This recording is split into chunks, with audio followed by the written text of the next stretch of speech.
Hello, everybody. This is Kaz, and this is Eigo Nodo Live. Today's guest is VOZEさん. Hello, VOZEさん. Welcome. Hello, nice to meet you, Kazu-sensei. It's good to have It's you my as a pleasure guest.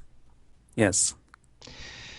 So, today you will be talking about your idea and your philosophy of TOEIC. If you don't mind starting from your self-introduction and make a brief presentation. This is Voze. I'm a leader of Toeic研究会in Nagoya. I gather people in Nagoya once a month, and to study for the TOEIC test. So we get together to improve our skills, to improve our scores on the TOEIC test, and I think I have fun doing that. And you are a professional Buddhist monk, is that right? Yes, I am. Tell us a little bit more about that. I was born to a Buddhist temple as a son, as a successor of Buddhism, which is Shingonshu sect, or what we call it Shingonshu sect in Japanese. And I work for a company on weekdays, and but on weekends I do some temple work at my temple. It's interesting that you speak really good English. How did you learn English in the first place? In the beginning, I was inspired by reading a book called written by Mr. Matsumoto, and I learned that I was impressed by the way he improved his English. He became a professional interpreter in Japan without studying abroad. So I just wanted to know the secret of his way to study English, and that was, he mentioned that he did a lot of input, reading and listening, and so I followed his steps, and I think it worked. I just wanted to emphasize the name Matsumoto Michihiro. Michihiro, yes. Yeah, for our listeners, just for a record. Who has inspired many of us, so that's really noteworthy thing to say on this show. So what is the theme of or topic of your presentation today? I like to talk about why I do the TOEIC preparation, TOEIC study group, and I like to tell a little bit about how fun it is to get together to expand our network. Great. Go ahead. You can start. All right, studying for the TOEIC is basically a very lonely practice because you study on your own. However, when we get together and exchange opinions and exchange our experiences, or exchange information about how to improve our scores, it's very fun, and I think I would do that to help people to interact with each other. That's what I'm doing with Toeic研究会right now. Okay, so you maybe I can start asking questions. You said that you guys enjoy exchanging opinions and Yes. experiences. Could you share with us a little bit of examples of what kind of opinions you are talking about? Okay. There are a group of people called TOEICers who love studying for the TOEIC, but to me, there's a wide range of people, wide range of ideas about how to study English.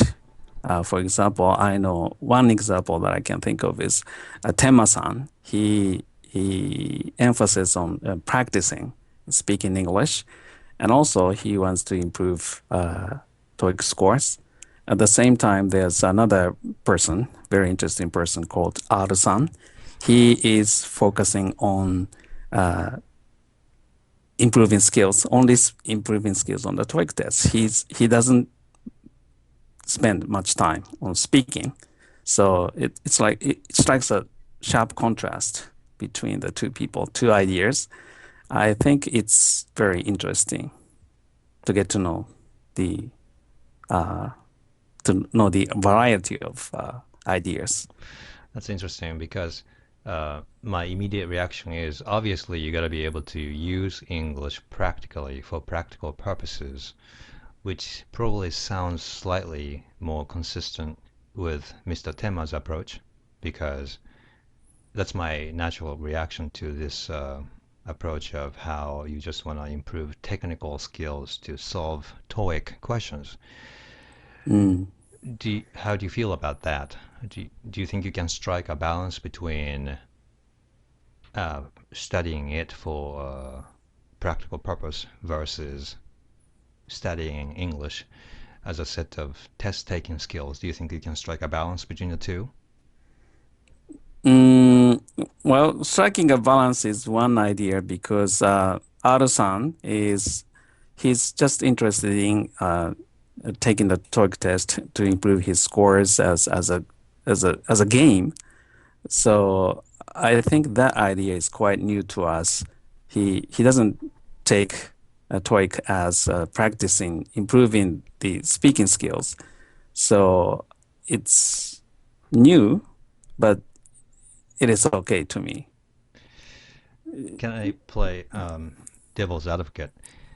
Maybe people who say they are interested in TOEIC as a game, but I'm sure they are also interested in the practical aspect of, studying English. But maybe they kind of struggle as an English speaker, so they don't want to really say, oh, they are interested in the practical aspect. Is it possible that they just say they are not interested in the use of English, perhaps, but they kind of have a ambiguous feeling about saying it?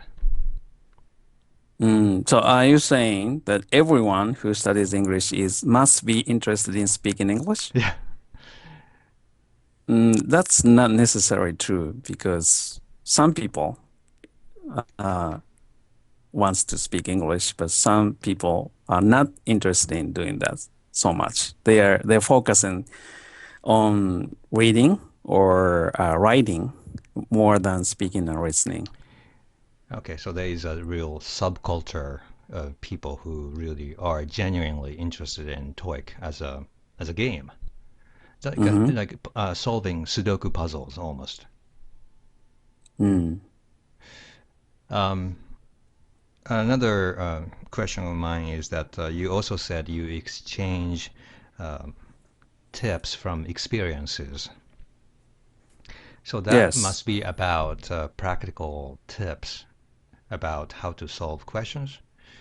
So are there lots of such techniques depending on which part of TOEIC test that you are taking? Yes, I would say there are some kind of patterns on the TOEIC test.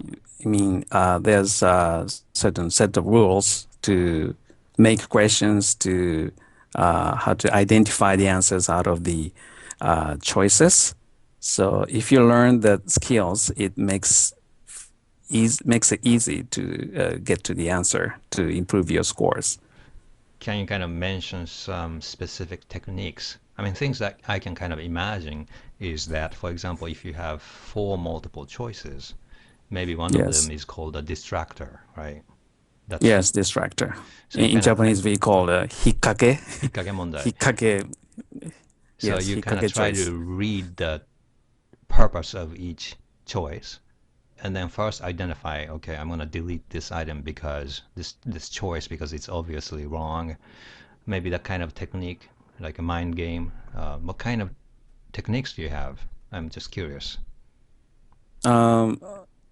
it's something you can learn when you work on a lot of practical practice questions. You will learn the pattern of the distractors, you said? Distractor, that's wrong choices. You know the pattern of, for example, one example of distractor choices is that that choice, the wrong choice, includes the word that was mentioned in the previous conversation or talk or passages.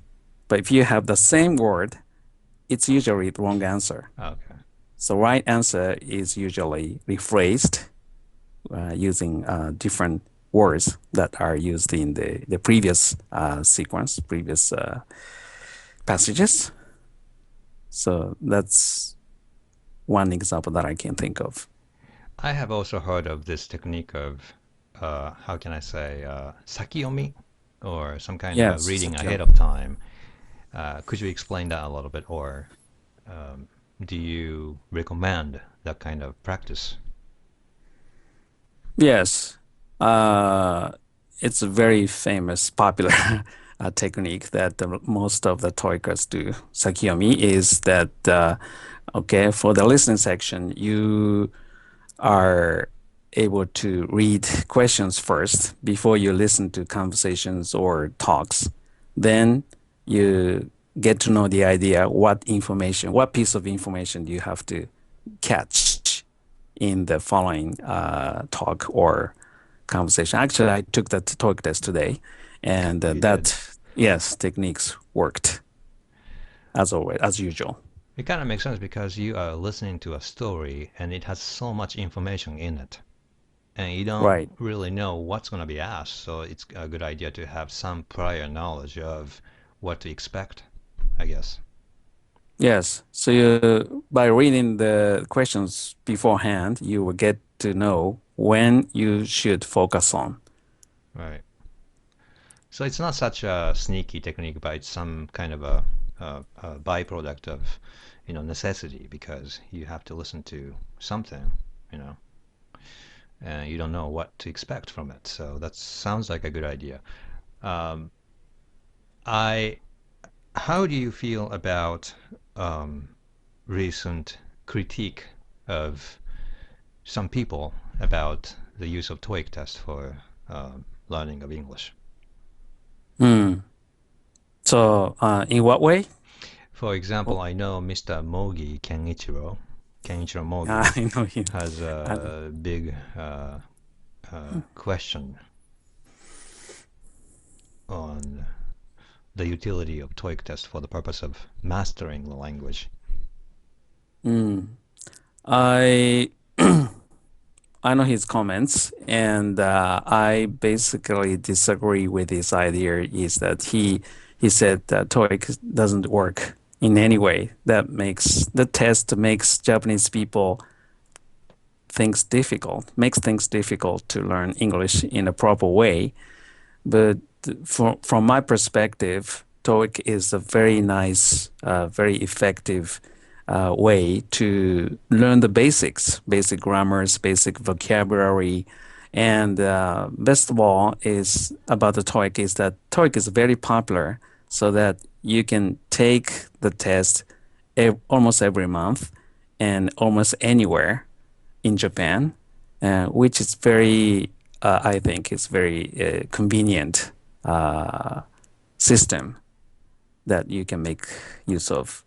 You can kind of rely on the schedule of TOEIC test every month, and then you can kind of set your kind of rhythm of learning English. And you can also kind of measure your progress kind of along the way. So that should be very helpful for you. And also, there's some, I think, when Mr. Mogi criticized it, maybe he's thinking that many TOEIC test takers may not be able to speak English well, but a person like you who can speak English, can really inspire a lot of people, because right now you're speaking in English, and then people will see how good of an English speaker you are. So I think that's something that's inspirational. Yes, I believe it all depends on how you study for the TOEIC test. If you put emphasis on speaking practices, it help you speak English, even if you study for the TOEIC test. How do you think that people who are TOEIC test takers can learn to speak like you do? Do you have any advice on how to practice conversational English? I would say I suggest people to include speaking practice when you study for the TOEIC test. For example, when you study for the listening, you repeat or reproduce what is given in the book, in the textbook. I think it help you speak fluently if you keep doing that. Sounds good. Thank you, VOZEさん, for this conversation. I think it was really interesting and inspirational. It was a pleasure of mine to be able to talk to you again online. Thank you. Thank you very much. Bye-bye. Bye.